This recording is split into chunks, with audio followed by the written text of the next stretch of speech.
Halo sahabat berdesa, berjumpa lagi di Bedah Ulang Undang-Undang Desa. Kali ini untuk seri ke-23, kita akan mendiskusikan sedikit atau bahkan lebih banyak, nggak apa-apa ya, tentang data dan informasi desa. Bersama saya Irfan Riyadi, dosen Sekolah Tinggi Pembangunan Masyarakat Desa APMD Yogyakarta di Prodi Ilmu Komunikasi. Malam ini yang masih selalu bersama kita, narasumber kita kalau tidak salah satu-satunya lah ya. Satu-satunya yang masih selalu setia menemani kita. Siapa lagi kalau bukan guru kita, guru desa kita, Bapak Sutoro Eko Yunanto. Selamat malam Pak. Selamat malam. Masih sehat terus? Sehat. Katanya kok masih itu. Selalu sehat ya Pak? Selalu Semoga, sehat. iya. Alhamdulillah. Semoga selalu sehat dan selalu bisa mencerahkan kita dengan pengetahuan-pengetahuan. Sahabat berdesa, sebelum kita masuk lebih jauh tentang data dan informasi desa dan bagaimana kita memandang itu dari perspektif undang-undang, saya ingin mendengar pandangannya Pak Toro dulu. Sederhana saja Pak, kira-kira tentang data dan informasi desa itu, kalau kita melihat desa sebagai subjek, sebenarnya data dan informasi desa itu diproduksi dari dan untuk siapa? Ya. Memang ada dua sisi ya, ada kepentingan desa dan ada kepentingan pemerintah. Okay. Saya lihat dulu dari sisi kepentingan pemerintah. Dulu waktu ada pembahasan RUU, itu DPR kan tanya data tentang uang. Data tentang uang. Berapa toh jumlah uang yang masuk ke desa, digunakan untuk apa hasilnya. Oke. Pemerintah nggak punya data. Sama sekali nggak punya data. Cuma indikasi-indikasi saja. Nah, kemudian saking macet, lalu Mas Ganjar itu merintah saya, Mas Toro bisa nggak sediakan data mikro tentang uang masuk desa? Bukan data makro, data mikro. Data mikronya. Tahun 2012 awal itu. Lalu saya mengerahkan teman-teman, para sesepuh ya Pak Barori, Pak Asto, terus teman-teman Mas Farid Hadi dan sebagainya kita kumpulkan. Ketemulah. Waktu yang kita gunakan 2 bulan, ketemu data. Kemudian kita sajikan. Jadi nggak ada yang membantah soal metode. Oke. Nggak ada yang membantah. Kenapa? Karena mereka nggak siap. Itu dari pemerintah Pak? Dari pemerintah. Okay. Dan itu juga berimplikasi terhadap penyaluran dana desa. Jadi penyaluran dana desa menurut undang-undang itu kan kepada desa melalui kabupaten, transito. Mengapa tidak langsung? Padahal tuntutannya langsung lah, dari APBN langsung ke rekening desa. Jawabannya datanya belum tersedia. Oke. Jadi itu ada banyak sisi dari perspektif pemerintah ya. Entah itu data uang, kemudian data tentang kondisi desa mengenai rekening, termasuk juga kepentingan untuk perencanaan itu supaya dulu bayangannya itu di pusat itu ada semacam dashboard. Dashboard jadi tinggal begini itu nggak apa-apa dari sisi itu ya. Nah, saya melihat lalu dari sisi desa. Desa itu kan artinya ya tidak terbiasa untuk berdata. Kenapa? Karena ya saling tahu. Tetapi inovasi itu sudah dilakukan. Dulu pada tahun sekitar tahun 12 sesudah dan sekitar itu kan ada gerakan desa itu berdata mengembangkan sistem informasi. Sistem informasi ya. Nah, pada saat yang sama dulu Kemendagri punya proyek namanya Profil Desa. Oke, ya. Profil desa setebal begini nih. Dulu APMD itu bahkan diminta oleh Pemda Kutai Timur untuk membantu melakukan pendataan dengan instrumen profil desa ini. Kita siapkan, kita training orang-orang kita training, baik itu instrumennya maupun aplikasinya. Kemudian waktu itu disepakati satu bendel gitu diongkosi 10.000. Tetapi proyek itu gagal. Datanya nggak ada. Jadi pertanyaan-pertanyaan yang susah dijawab gitu ya. Jadi artinya proyek profil desa itu tidak muncul. Tapi ada inisiatif yang dilakukan oleh desa. Baik desa yang di sini dulu diprakarsai oleh Combine. Combine ya. Ya, Combine, dan dulu tahun 2012 kan bikin jagongan media rakyat di APMD di kampus, ya. Di kampus itu. Lalu mereka menulis buku Sistem Informasi Desa. Saya diberikan kehormatan untuk memberikan kata pengantar pada buku itu ya. Nah, itu data yang betul-betul mandiri dikumpulkan oleh desa, lalu digunakan untuk ini aplikasi berbasis belum web. Jadi gini, dulu misalnya begini, kalau warga itu mau minta surat apa-apa dari desa itu 3 menit selesai. Meskipun masih datang ke kantor, karena dulu kan belum ada Android seperti sekarang kan. Nah, itu berkembang pesat, meskipun dulu juga ada kritik. Ini kalau desa mengumpulkan data digital seperti ini, yang paling untung itu siapa sih? Mereka melihatnya secara ekonomi politik. Oke. Ya, jadi artinya keuntungan atau manfaat yang diterima oleh masyarakat itu ya tidak sebesar effortnya. Karena analisis secara ekonomi politik, apalagi sekarang dengan adanya big data ini, terus termasuk ini ada aplikasi yang kalau mau buat skripsi buat ini kan cepat itu kan karena dampak dari big data itu. ChatGPT itu. Nah, itu kan ciri khas dari neoliberalisme itu kan dia membuat big data melakukan kompresi itu. Jadi mereka data itu bisa untuk jualan. Oke. Ya kan?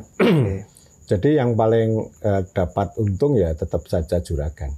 Juragan ya. Bukan berarti orang desa tidak dapat untung. Tetapi tidak sebanding sama effortnya. Tidak sebanding sama effortnya. Dan yang namanya pendataan itu kan dilakukan oleh siapapun terhadap desa.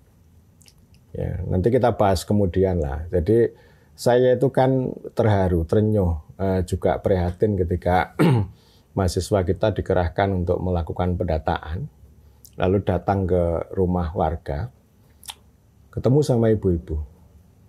Ibu-ibu bilang, "Mas, saya ini udah didata 3 kali loh. Nanti saya akan dapat apa?" Ya. Itu saya mikir secara serius. Oh, ini rakyat memberi data, teknokrat memberi data, politisi mengabaikan data, itu ya.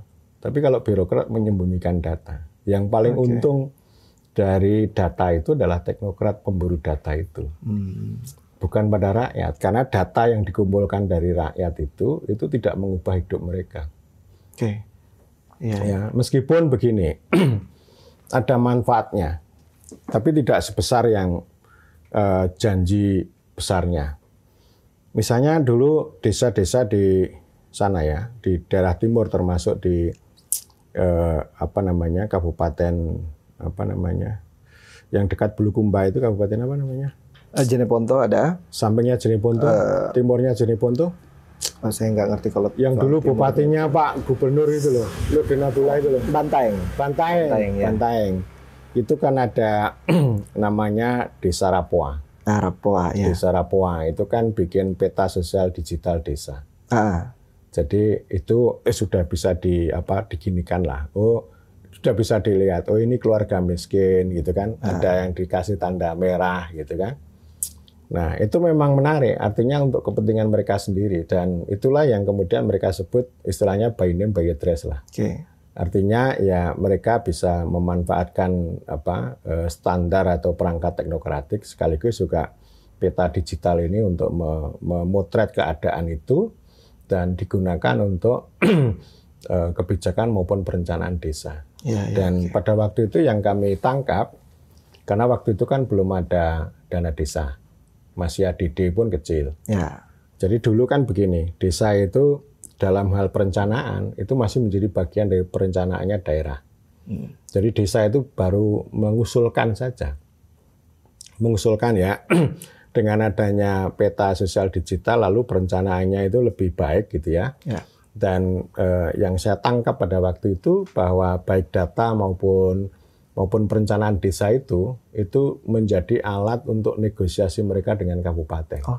Dan kabupaten lalu menurunkan duit di luar ADD untuk membangun desa itu. Jadi dulu dalam perkembangannya sekitar tahun 12 itu ada gerakan data itu dalam rangka untuk kepentingan desa. Hmm. Gitu. Jadi dulu orang-orang Jakarta belum melakukan pendataan, bahkan pendataan yang dilakukan dengan profil desa itu kan gagal. Oh iya ya. Saya mau tanya soal profil desa itu Pak, dari pengalamannya Pak Toro tadi. Kalau menurut Pak Toro waktu itu tadi bahasanya gagal lah Pak ya diterapkan. Itu kenapa Pak? Apa karena template-nya kemudian itu berisikan pertanyaan-pertanyaan yang hampir tidak bisa dijawab di desa atau memang Iya, tidak sesuai? itu salah satu, itu terlalu banyak. Oh iya. Orang itu kan malas juga. Ditanya, saya ini kan pernah di survei orang. Dulu orang bikin indeks demokrasi. Iya, iya.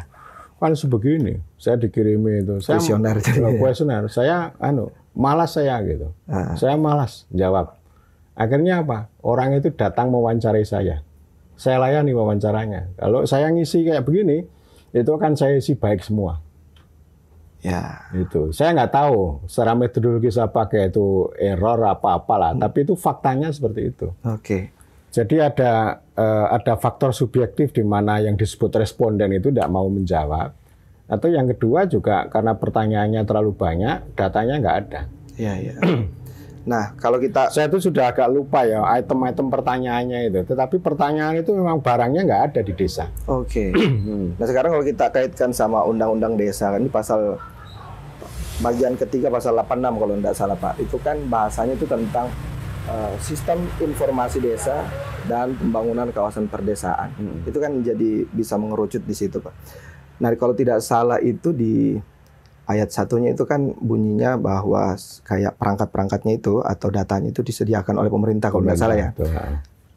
Nah, kira-kira kalau sudah seperti itu modelnya, ada enggak kemungkinan potensi yang terjadi kayak profil desa tadi itu Pak? Maksudnya ditemplatkan aja, kemudian nanti tidak begitu sesuai juga sama keadaan yang ada di desa. Ya, itu memang dulu itu dibuat begitu karena suasana kepentingan, suasana kondisinya itu kalau desa kan masih serba terbatas, sehingga pemerintah harus turun tangan.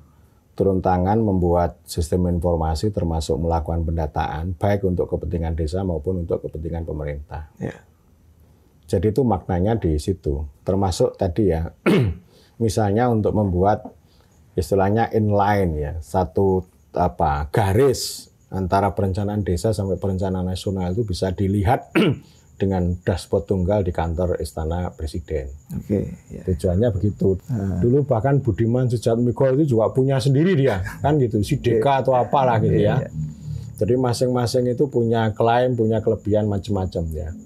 Dan itu sekarang terlihat, misalnya DIY itu ada 24 aplikasi. Ya. Setiap aplikasi pasti mengandung pendataan. Dan itu dikeluhkan. Dikeluhkan. Memang banyak orang juga, loh itu bukanlah ini ya, penerapan ilmu teknologi di desa itu kan bisa untuk mendukung kemajuan dan kinerja desa. Nanti dulu, kalau kinerjanya hanya untuk mengadministrasi, iya. Kalau untuk membuat laporan, iya. Tapi laporan itu untuk siapa? Ternyata laporan itu kan untuk melayani supradesa. Oke, ya. Tetapi data, aplikasi, dan sebagainya, kalau kita kaitkan dengan kepentingan untuk merepresentasikan kepentingan masyarakat setempat, itu nggak muncul. Tidak ada. Itu item-item pertanyaan itu kan yang mereka buat. Yang kadang-kadang belum tentu sesuai sama kondisi desa, Pak ya. Jadi pertanyaannya kan misalnya pertanyaan modernis, kayak sarana-prasarana, prasarana kesehatan, prasarana pendidikan dan sebagainya itu, kan itu bukan kepentingan masyarakat setempat. Itu kan kepentingan warga negara. Kita ini kan dual antara masyarakat setempat sama warga negara. Ya. Jadi ketika pemerintah melakukan pendataan aspek-aspek warga negara, yaitu urusannya pemerintah, tapi dengan cara memperalat desa, kan begitu yang terjadi. Yang terjadi saat ini begitu. Tetapi yang namanya kepentingan masyarakat setempat itu kan yang tidak masuk dalam metodologi mereka, kerangka kerja mereka, pertanyaan mereka dan sebagainya, kan gitu. Ya. Nah, kalau begitu berikutnya kayak begini Pak, kan sistem informasi desa, harapannya kan sebenarnya ini pengembangan teknologi untuk bisa diakses semuanya, jadi lebih mudah. Saya mau mungkin agak tidak terlalu jauh keluar dari konteks. Saya mau minta pandangannya Pak Toro. Kalau di desa kemudian semuanya dikenal soal sistem informasi desa, lalu kemudian nanti dikait-kaitkan sama semuanya harus serba digital misalnya. Ya. Bagaimana pandangan Pak Toro tentang digitalisasi desa dan kemandirian data dari desa itu sendiri? Ya. Jadi nggak jadi soal ya. Ini kan harus kita pandang bukan secara teknis, tapi secara ekonomi politik. Bahwa desa itu punya data itu baik. Oke. Ya. Sebelum orang rame-rame ngomong soal data, soal informasi, sejumlah desa yang difasilitasi oleh Combine, oleh Akses, itu kan data yang berdaulat. Data yang dimiliki oleh desa sendiri. Jadi karena itu kan sekarang yang berkembang seperti yang diomongkan oleh Panggung Harjo, daulat data. Daulat data. Jadi ya itu sama yang diyakini oleh Profesor Purwosantoso. Yang agak berbeda dengan apa yang diomongkan oleh Hari Sujito soal teknokrasi. Karena kalau salah satu aspek teknokrasi itu kan data, informasi. Hari Sujito kan mengkritik kan ini ada limbah teknokrasi. Ya termasuk soal pendataan, soal sistem informasi yang dibuat dari atas itu kan limbah teknokrasi. Yeah. Tetapi Profesor Purwo kan mengatakan apakah teknokrasi, data, informasi itu tidak dibutuhkan oleh desa? Harus dibalik. Profesor Purwo itu mengajak kita semuanya supaya ya aspek-aspek teknokrasi itu menjadi miliknya desa. Jadi ya seperti pengalaman yang tahun 2012 bagaimana desa itu berdaulat pada sisi data yang digunakan untuk perencanaan lalu bernegosiasi pada pemerintah. Iya, oke. Ya, itu kan ada juga pengalaman misalnya begini. Teman-teman para pendamping desa di Wonogiri, mereka bikin sendiri, bikin instrumen sendiri, yang itu dibicarakan dengan desa. Oh ya. Nah lalu itu diprotes, dikomplain bahkan dimarahi oleh rezim SDGs desa. Loh kok Anda bikin instrumen sendiri? Nah, mereka mengatakan, ya inilah cara kami untuk melakukan pemberdayaan dan ini kami memperjuangkan daulat desa atas datanya. Jadi tidak hanya sekedar mengumpulkan data untuk kepentingan sana. Gitu. Selama ini kan begitu. Coba Anda lihatlah yang namanya SDGs itu diklaim servernya terbaik di dunia dan akhirat. Ya kan? Okay. Begitu tanggal 31 Mei tahun 2001 data dikumpulkan, itu kan langsung down itu. Yeah. Itu aplikasi yang ada di Google Play Store itu, wah komentarnya itu kan negatif semua. Bintangnya cuma 1. Kan? Iya. Oh, ini kan saya katakan ini proyek prematur, padahal baru proyek loh, belum kemanfaatan secara ekonomi politik bagi desa loh. Itu baru proyek aja. Gitu. Pak Toro, berarti dengan kata lain sebenarnya ada potensi monopoli dan kapitalisasi data oleh pihak-pihak tertentu kepada desa ya? Oh iya pasti itu satu. Jadi data itu kan untuk kepentingan bisnis lah. Ya sama ketika saya diskusi sama Diasma itu regulasi itu ya kepentingan kekuasaan dan bisnis. Lalu yang kedua itu data itu ya kekuasaan. Lalu disebut data kerasi. Data kerasi. Ya, jadi itu varian yang begitu kompleks ya dari teknokrasi. Awalnya cuma teknokrasi ya. Teknokrasi itu kan pendekatan teknis untuk melihat segala hal lah. Yeah. Nah, sekarang itu disempurnakan dengan teknokrasi itu ya misalnya dengan kalau dulu kamu kuliah di manajemen kebijakan. Manajemen kebijakan itu kan ada evidence based policy making kan gitu kan. Yeah. Saya itu nggak percaya itu kan teknokrasi. Yeah. Okay. Nah lalu sekarang ada main data dikompresi, dimainkan untuk pertunjukan dan sebagainya, dan sekaligus data itu sebagai kekuasaan atau data kerasi yang mengatur, memperalat, mengendalikan desa. Okay. Jadi artinya spirit kedaulatan desa dalam berdata itu sudah dirampas oleh data kerasi. Termasuk SDGs juga itu kan mau main data. Oh iya, sama. SDGs itu kan sebenarnya untuk kepentingan siapa kan gitu. Jadi kan sebenarnya para kepala desa ini kan resisten. Kalau ngomong SDGs desa itu mereka itu senyum-senyum dengan cara yang apa gitulah. Oke. Jadi apa namanya ya, karena ini yang punya juragan ya kita jalankan. Tapi sebenarnya apa secara hakiki itu tidak bermakna bagi desa. Oke. Karena itu wujudnya hanya data kerasi untuk melayani kekuasaan sana. Nah, itu termasuk mungkin akan saya bantu tanyakan di sini, Pak. Saya beberapa waktu lalu ngobrol sama dua orang pendamping desa dari salah satu kabupaten di Sulawesi sana. Yang dikeluhkan hampir sama, khususnya soal SDGs. Ini SDGs buat apa tuh sebenarnya ini? Kita kayak diperalat saja ini. Kayak begitu. Nah, sementara menurut mereka di desa itu kan sebenarnya datanya sudah harus mandiri ya Pak. Dan sebenarnya ada resisten sebenarnya Pak, bukan juga cuma dari kepala desa, tapi juga dari rakyat, dari warga desa juga. Hanya saja kemudian melalui pendamping ini ada intervensi-intervensi Pak. Entah dari pihak mana mereka diintervensi, kemudian supaya data itu bisa dikolek. Nah, menurut mereka nantinya akan ada data-data yang ini ada data yang dari desa versinya ini, nanti ada data desa yang lain versinya untuk SDGs. Nah, bagaimana tuh Pak kalau kondisinya seperti itu? Bagaimana dampaknya kepada warga desa deh? Ya dampaknya nggak ada, itu kan bisnis. Semakin banyak aplikasi itu kan jelas itu bisnis. Bisnis siapa? Ya juragan data itu kan.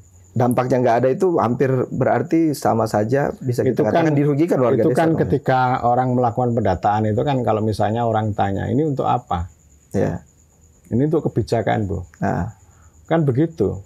Padahal kan ya kebijakannya nggak ada, paling banter kan hanya BLT. Habis itu nanti diklaim bahwa program ini berhasil, padahal nggak kan begitu ya. Jadi artinya ya cobalah, saya kan sudah merefleksikan bahwa pendataan data dengan banyak aplikasi ini kan tidak mengubah hidup yang didata. Yang didata ya gitu-gitu aja. Paling banter ya hanya dapat BLT aja. Padahal berarti data harusnya berisikan informasi untuk membantu pembangunan kawasan perdesaan ya. Iya, nggak apa-apa. Jadi itu kan kerja-kerja pengetahuan. Kan kalau kita perencanaan itu kan ada politik, teknokrasi, dan partisipasi. Ya, itu kan undang-undang perencanaan kan ngomong begitu. Tetapi selama ini bias. Justru perencanaan itu selalu teknokratik. Yang politik kan kurang. Yang partisipasi kurang. Partisipasi hanya dimobilisasi aja. Yang paling banyak ya gitu. Misalnya begini, ini calon bupati, semuanya kan bawa visi misi ini. Begitu terpilih, itu nanti Bapeda itu kan akan menyiapkan RPJMD teknokratik namanya. Kan gitu, dia akan main data. Datanya gitu-gitu aja kalau saya membaca itu. Jadi nggak ada radikalisasi. Sehingga ketika orang bicara perencanaan, entah itu di desa atau di kabupaten atau di nasional, itu namanya optimalisasi. Optimalisasi itu kosakata teknokratik, seperti yang kemarin saya katakan kan. Jadi ini ya hanya ngomong soal tepat sasaran, ngomong input, output, kemudian outcome. Outcome pun nggak sampai gitu. Jadi yang politik kan dibunuh nih. Karena itu saya mengusulkan bahwa perencanaan dimanapun itu harus ada proses repolitisasi. Jadi pendekatan politik ini memang harus dihadirkan. Oke. Dan yang kedua itu harus diradikalisasi. Diradikalisasi dalam artian kayak? Ya perencanaannya harus dibuat radikal dong. Perencanaan yang nendang. Perencanaan yang betul-betul itu menghadirkan kepentingan masyarakat setempat. Bukan berbasis data. Jadi saya menempatkan data itu kan sebagai instrumen pendukung. Bukan evidence-based policy making, tetapi yang paling penting kita membuat perencanaan itu kan prinsip kerakyatan yang dipimpin oleh hikmat kebijaksanaan dalam permusyawaratan perwakilan. Jadi kerakyatan itu sendiri yang kemudian dihadirkan nomor satu. Jadi itu nggak bisa didekati dengan data, dengan model evidence-based, maupun dengan data yang sudah dirancang sedemikian rupa dari Jakarta. Instrumen kuesionernya dan sebagainya, itu daftar pertanyaannya itu kan berdasarkan kepala mereka. Itu kan satu metodologi yang cacat dan kita ini kan sudah diingatkan oleh para kritikus developmentalisme bahwa salah satu dosa besar para perencana pembangunan itu adalah permainan angka-angka. Itu dosa besar itu. Karena angka itu tidak mencerminkan realitas yang sebenarnya.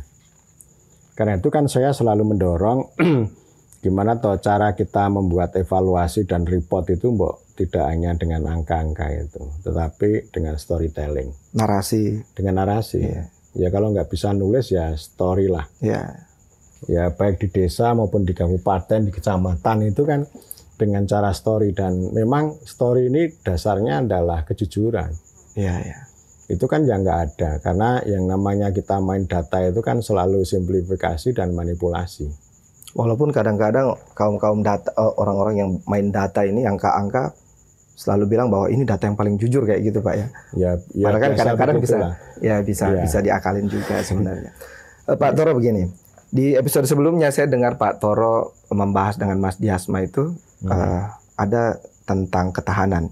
Nah kalau saya kaitkan tadi sama apa ya istilahnya, berarti sebenarnya ada standarisasi yang diterapkan oleh pusat misalnya ya, yang ingin diberlakukan kepada seluruh desa. Sementara semua desa ini kan sebenarnya beda-beda lah, punya kearifan lokal masing-masing, termasuk mungkin dalam mengkonstruksikan data dan informasinya. Kira-kira bagaimana tuh data desa itu kemudian harus bernegosiasi dalam segi data dan informasi, termasuk untuk mempertahankan ininya lah, karakternya tentang data dan informasinya. Ya sejauh ini yang namanya data itu kan untuk melayani mereka, untuk pertunjukan, termasuk untuk melabeli, menandai desa. Kalau data SDGs dengan indeks desa membangun itu sudah dikumpulkan kan, lalu Anda naik kelas dari sangat tertinggal menjadi tertinggal. Anda naik kelas dari tertinggal menjadi berkembang. Okay. Lalu maju dan sebagainya. Itu juga dinegosiasi sebenarnya. Tapi belakangan itu saya lihat klaim-klaimnya itu sebenarnya bukan dapat ke desa klaimnya Pak, pihak tertentu yang mengklaim keberhasilannya kan kayak. Lah iya, yang mengklaim yang mengumpulkan itu gitu loh. Itu makanya kan pendekatan yang keliru. Anda bisa bandingkan antara Kementerian Desa dengan Kementerian Dalam Negeri. Mendagri itu kan tidak pernah mengklaim misalnya membangun jalan kabupaten sekian kilometer, membangun RSUD sekian unit, kan nggak pernah. Itu klaimnya bupati. Oke. Gitu. Tetapi kalau kita bicara tentang proyek dana desa, yang mengklaim ya Menteri Desa. Misalnya jalan sekian kilometer desa dibangun. Loh, ini yang punya gawe itu siapa sih? Menurut undang-undang yang punya gawe adalah desa, tapi dalam praktek yang punya gawe adalah Menteri Desa. Ini sudah nggak benar. Iya. Ini sudah nggak duduk. Caranya membuat klaim dan pertunjukan adalah main data dengan cara memperalat desa, memperalat orang banyak untuk mengumpulkan data itu. Jadi artinya ya data itu sekali lagi untuk kekuasaan mereka. Nah, ketika label-label maju, mandiri, berkembang dan sebagainya ini itu dinegosiasi juga. Misalnya begini, ada desa di sana di beberapa desa di perkotaan di Kabupaten Tanah Tidung di Kalimantan Utara gitu kan. Kan teman-teman bilang ini kalau menurut data instrumen ini sudah mandiri Pak, tapi kami nggak akan katakan ini mandiri. Loh kenapa? Karena nanti kalau kita udah dilabeli mandiri, kami nggak dapat dana desa kan repot. Nah itu kan negosiasi. Iya. Jadi udah dinegosiasi. Jadi artinya negosiasinya itu pada label, bukan soal pada data gitu. Nah gerakan desa berdata, berdaulat dari sisi data ini kan belum banyak, belum kuat nih. Baru dilakukan oleh segelintir desa lah gitu ya. Termasuk kayaknya Pangungharjo Pak. Ya Pangungharjo itu termasuk perintis lah gitu ya. Dan tidak hanya Pangungharjo, di di Wonosobo juga ada, di tempat lain juga ada. Jadi artinya mengembangkan sistem informasi sendiri, mengembangkan data sendiri untuk ini gitu ya, untuk kepentingan desa sendiri kan gitu. Nah sekarang itu tergantung pada pemerintah, pada sikap pemerintah mau apa data ini. Lebih baik pemerintah itu jujur ya berbagai pihak loh. Cukup instrumennya satu itu harus mencerminkan kepentingannya pemerintah sama kepentingannya desa. Nanti perkara desa itu yang mau melakukan pendataan itu clear, tidak ada masalah. Jadi datanya cukup satu saja. Nanti digunakan oleh banyak pihak. Tetapi itu data itu betul-betul itu representasi dikerjakan effort desa. Gitu loh. Dan itu sebenarnya sudah dibicarakan 2 tahun yang lalu itu di waktu pandemi itu. Kongres Kebudayaan. Oh enggak, waktu itu kan saya mengikuti proses diskusi dengan beberapa pihak termasuk Bappenas. Jadi waktu itu orang Bappenas itu kan mengatakan begini, wah begitu pandemi ini kita itu kelihatan bahwa kita itu bobrok betul, remuk betul, soal data dan sebagainya remuk betul gitu ya. Nah kemudian kan itu untuk rapat kerja antara pemerintah sama DPR. Sebenarnya sudah ada kesepakatan, datanya tunggal, semuanya difokuskan pada desa kan begitu kan. Jadi nanti siapapun bisa menggunakan. Yeah. Tapi yang penting bahwa instrumen itu tidak disusun secara pihak oleh Jakarta. Desa juga harus ikut terlibat gitu loh. Yeah. Caranya bagaimana gitu ya. Itulah kerjaan mereka, bukan kerjaan saya. Gitu ya. Jadi perlu dirancang gitu ya. Dengan baik, artinya data itu tidak hanya mencerminkan data kreasi kuasa dari Jakarta, tapi juga sebagai representasi kekuasaan dan kepentingan desa gitu. Dan nanti data itu tidak hanya digunakan untuk pertunjukan para menteri gitu, tetapi memang ini menjadi basis kekuasaan desa itu sendiri gitu. Kan kata teman-teman komunikasi kan mengatakan bahwa data informasi itu darah bagi demokrasi ya. Itu kata orang komunikasi. Ya. Tetapi kalau orang ilmu politik kan yang menjadi darah bagi demokrasi itu ya aspirasi. Tergantung caranya gitu. Tergantung cara pandang ya. Ya. Makanya kan yang kalau saya ya data itu kan pendukung.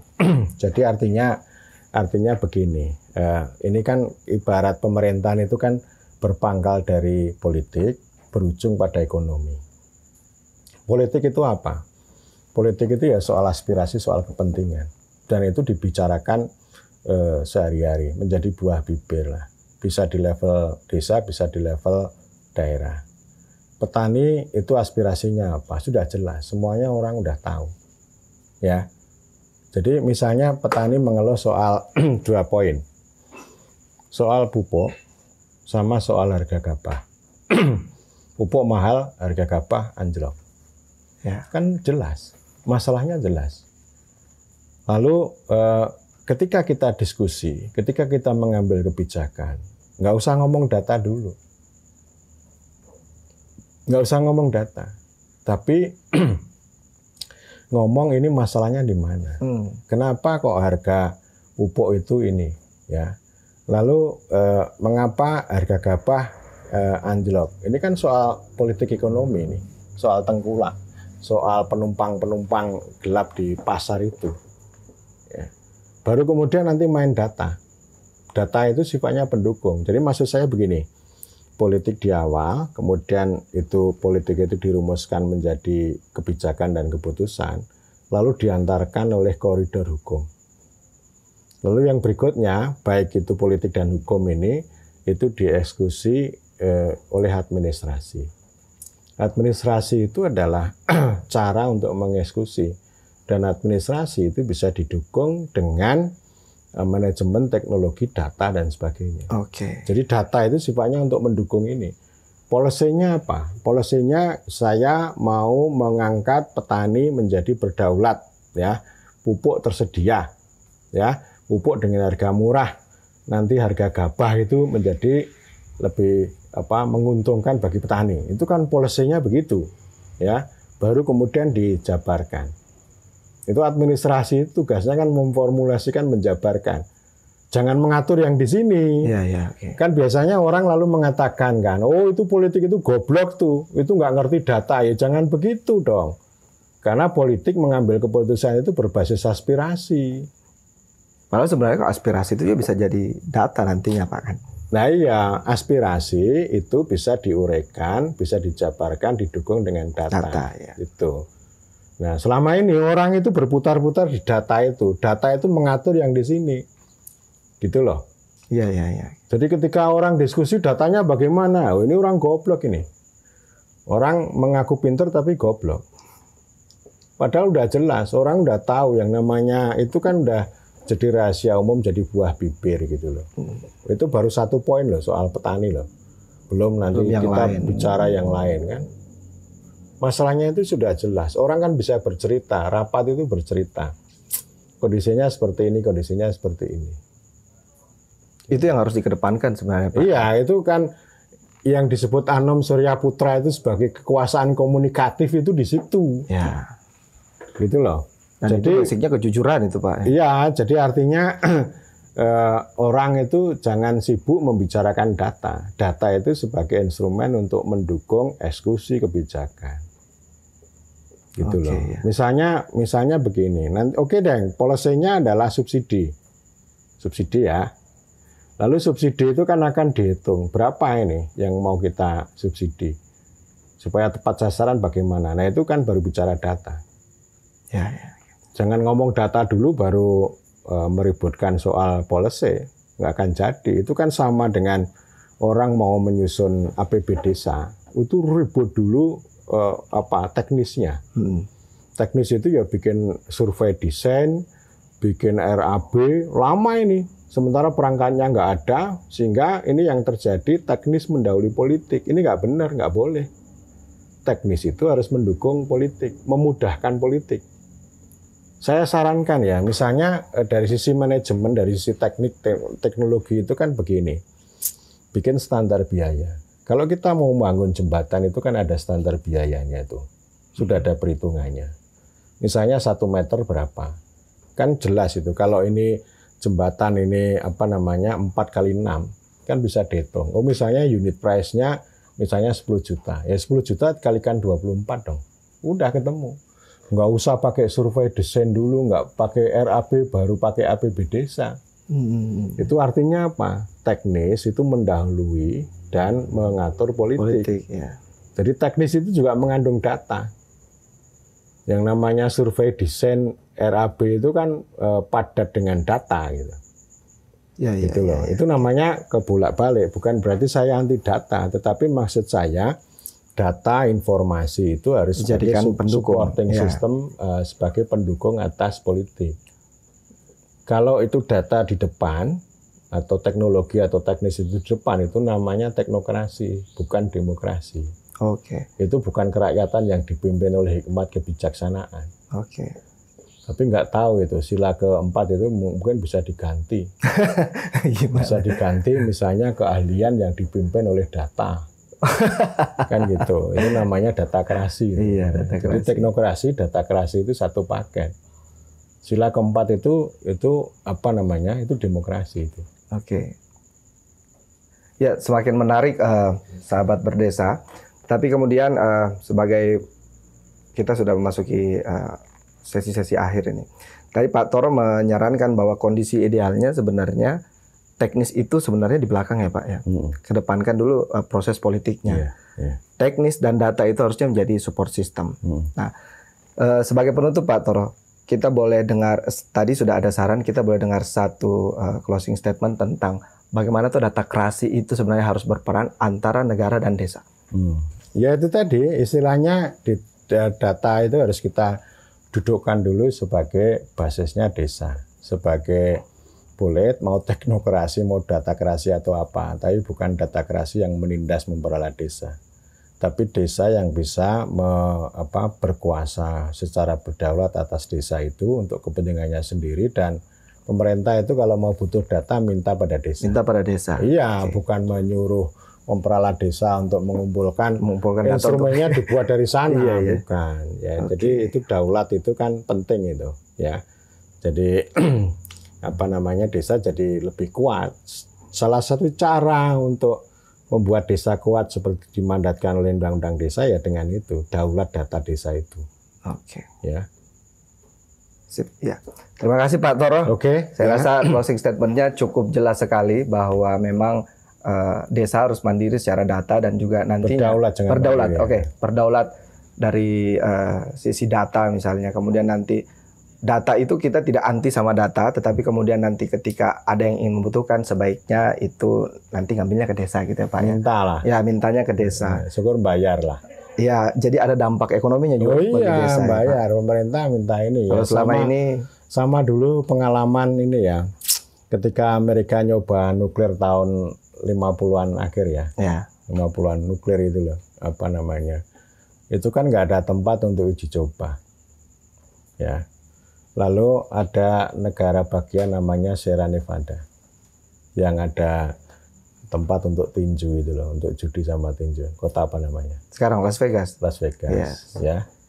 Jadi dulu Sierra Nevada, oh silakan pemerintah federal, pemerintah pusat mau uji coba nuklir di tanah saya, tapi Anda harus bayar. Oke. Anda harus bayar. Oke, saya bayar.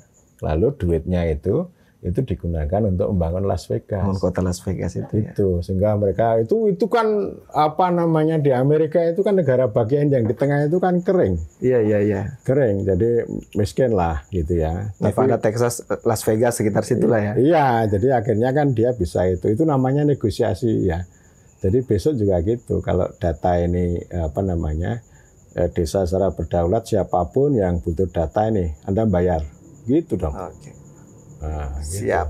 Oke, makasih Pak Toro. Ya. Nah, salah satunya kita tambahkan berarti ketika momen itu terjadi, desa betul-betul tampak sebagai subjeknya, Pak. Ya, betul. Termasuk dalam pembangunan. Demikian, sahabat berdesa, pertemuan kita pada podcast seri ke-23 kali ini. Jangan lupa saksikan bedah ulang Undang-Undang Desa, seri-seri yang lainnya juga. Dan sampai bertemu di seri selanjutnya, barangkali dengan bahasan yang berbeda lagi. Iya. Itu saja, saya Irfan Riyadi pamit undur diri mewakili Pak Toro. Sampai berjumpa di kesempatan selanjutnya.